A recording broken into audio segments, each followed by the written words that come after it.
안녕하세요. 8월 14일 월요일 마이드라에 오신 여러분들을 환영하고 축복합니다.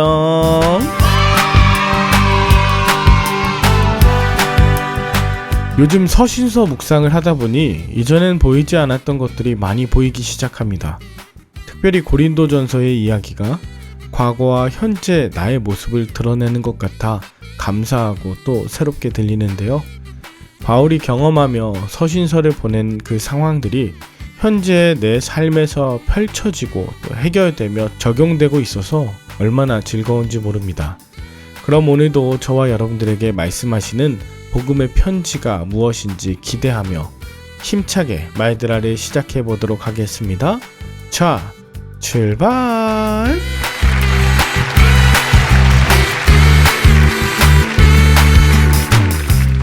오늘은 고린도전서 4장입니다.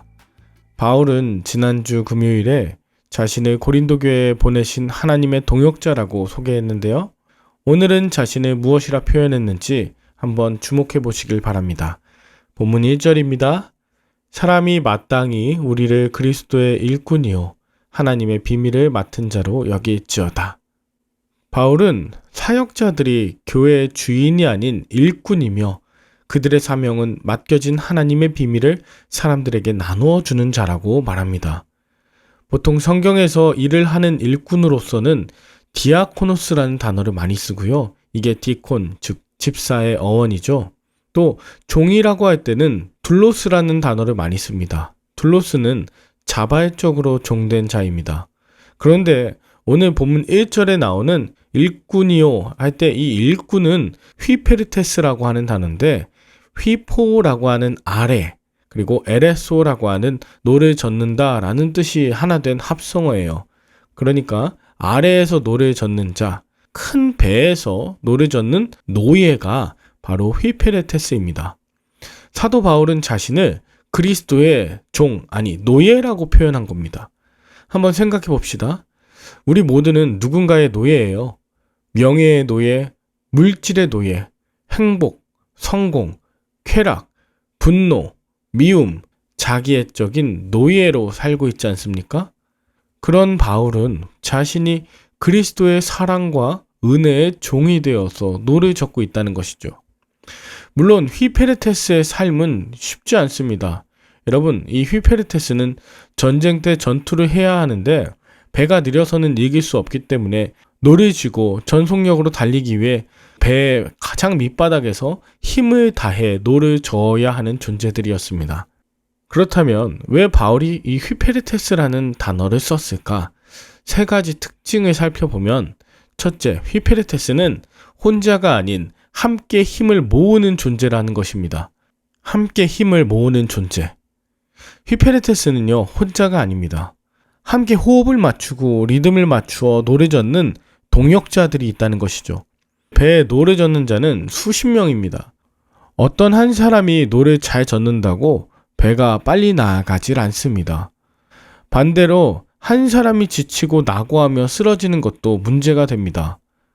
그러니 바울파든 개바파든 한쪽 파에서 노를 젓는다고 하면 오히려 제자리에서 빙글빙글 돌거나 힘이 빠져버릴 수가 있다는 것이죠. 바울은 6절에서 자신과 아볼로를 들어서 본을 보였으니 서로 대적하여 교만한 마음을 갖지 말라고 합니다. 또 7절에선 스스로를 구별하고 자랑하지 말라고 하죠.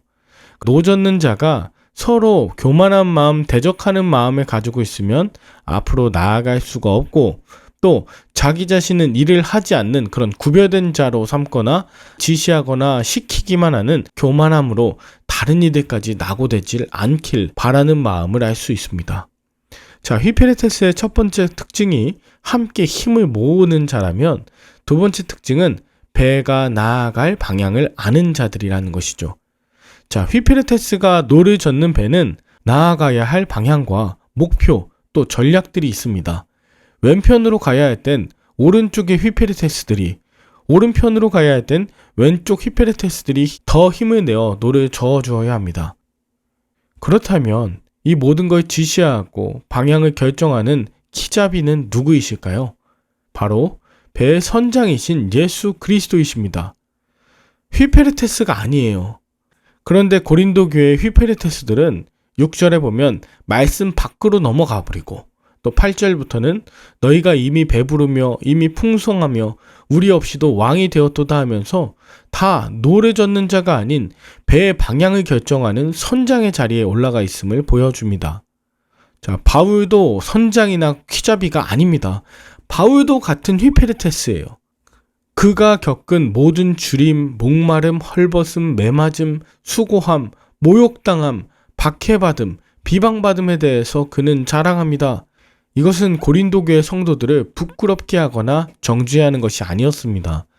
휘페르테스는 자신이 원하는 방향이 아니더라도 지금 가기 싫고 하기 싫어도 배가 나아갈 방향을 알고 신실하게 노를 젓는 자임을 강조하는 것이죠. 주님의 호령과 말씀 안에서 주님의 뜻을 알 때 이 모든 것이 가능합니다. 자, 휘페르테스의 두 번째 특징이 배가 나아갈 방향을 아는 것이라 했다면 마지막 세 번째 특징은 자신은 감추고 철저하게 드러나지 않는 것입니다. 휘페르테스는 배의 가장 밑에 있기에 밖으로 드러나지 않습니다. 자신의 공적은 더욱 감추는 것이에요. 이와 달리 고린도 교회에는 자신이 드러나고 자신만 알아주길 원하는 성도들이 있습니다. 여러분, 이런 걸 좋은 말로 인정욕구, 또 전문 용어로 관심받고 싶어하는 관종이라 하는데요. 자, 이런 인정욕구가 강한 관종의 특징은 자존감이 매우 낮다는 특징이 있습니다. 조금만 자신을 무시했다고 생각하면 지도자이건 스승이건 동역자이건 다 물어 뜯습니다. 열심히 노래 적고 있었던 자들의 사기와 의욕까지 다 꺾어버리죠. 자기만 드러나고 싶고 자기만 알아주길 원하기 때문인데요. 여러분, 바울은 이름 없이 빛도 없이 자신을 숨기고 주님의 뜻을 드러내며 사역했어요. 동시에 고린도 교회에 이렇게 인정 욕구가 심하고 결핍 많은 이러한 자들을 사랑하는 자녀같이 대하며 사랑으로 권합니다. 자신을 감추기 위해선 충분히 사랑받아야 합니다. 자신의 이름이 아니라 오직 예수의 이름이 빛나려면 그 사람의 마음과 말을 들어주고 격려하고 위로하는 것이 중요하다는 것이죠.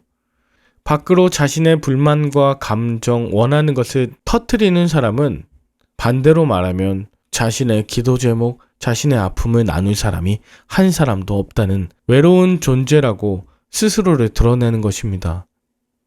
여러분, 언젠가 우리도 이렇게 열심히 졌던 노를 놓아야 하는 때가 올 것입니다. 그렇기 때문에 오늘 우리는 다시 한번 휘페르테스로 부름받은 것에 대해 감사하면서 신실함으로 노젓는 자 되어서 함께 노를 젓고 주님이 원하시는 방향으로 이름 없이 빛도 없이 저어갈 수 있는 그런 신앙의 공동체를 이루시길 기도합니다. 주님의 나라가 저와 여러분을 통해 반드시 임하게 될 줄 믿습니다. 여러분은 오늘 본문을 통해 무엇을 느끼셨나요? 바울이 고린도 교회 성도들에게 스스로를 주님의 노예라고 표현했던 건 과장이 아니었습니다. 주님을 위한 휘페르테스의 삶을 말이 아닌 행함과 능력으로 증명하는 삶을 살았기 때문이죠. 저도 말로만 주님의 종이라고 하는 자가 아니라 행함으로 주님의 노예의 노릇을 톡톡히 해보고자 합니다. 그래서 마침내 나의 삶을 본받는 자가 되라 라고 할 수 있을 만큼 내가 예수님의 말씀과 순종으로 충만한 작은 예수 되길 원합니다. 오늘도 믿음과 복음 안에서 그런 휘페르테스이자 주님의 형상 닮은 작은 예수들 다 되시길 축복하며 함께 기도할까요? 하나님 아버지, 내가 주님의 신실한 종 되길 원합니다. 늘 격려하며 함께하고 주님의 뜻에 순종하고 겸손하게 주님만 높이며 드러내는 자 되길 원합니다. 또한 옆에서 함께 노젓는 동역자들이 어떤 연약함이 있는지 묻고 중보하며 끝까지 이 사명 잘 완수하도록 우리를 인도하여 주시옵소서. 열심히 노저었던 흔적들이 몸에 남게 하여 주시고 마침내 말과 행함에서 주님을 닮은 작은 예수들로 우리를 변화시켜 주시옵소서. 감사를 드리며 예수님의 이름으로 기도합니다. 아멘. 오늘도 좋은 하루 되시길 바라며 저는 내일 다시 찾아뵙도록 하겠습니다. 샬롬.